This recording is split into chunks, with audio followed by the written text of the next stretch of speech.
Hi guys, Nadine Dorries has some neck. So she appeared on the Laura Kuenssberg show where she was asked about how fed up the public are with the Conservatives. She went on to explain why, and some of the points she raised were correct when she talked about the cost of living crisis and mortgages.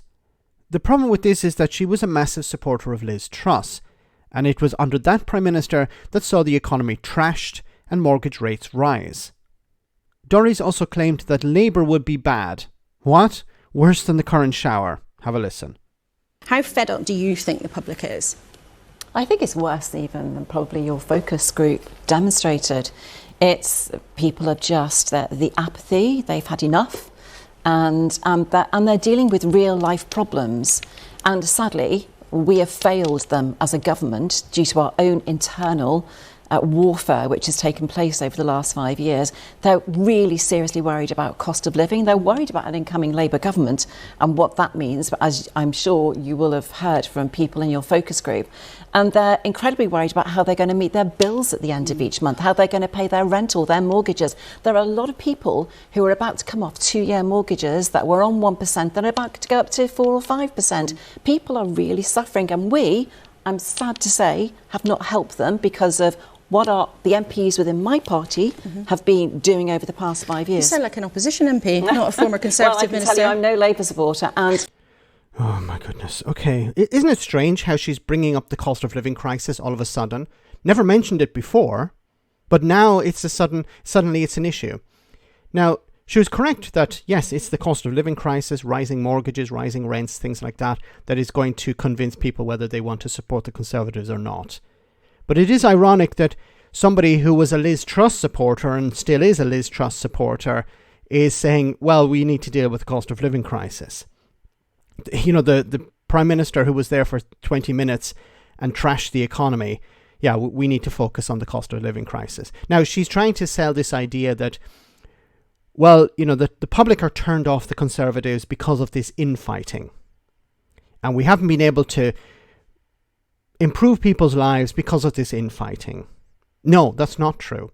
Part of the reason why people will not vote for the Conservatives is because of the infighting, because the party is not united.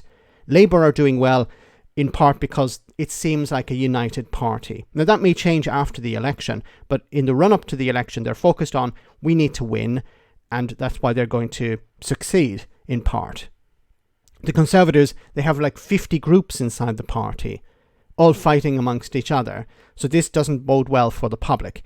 It doesn't look well in the public's eyes.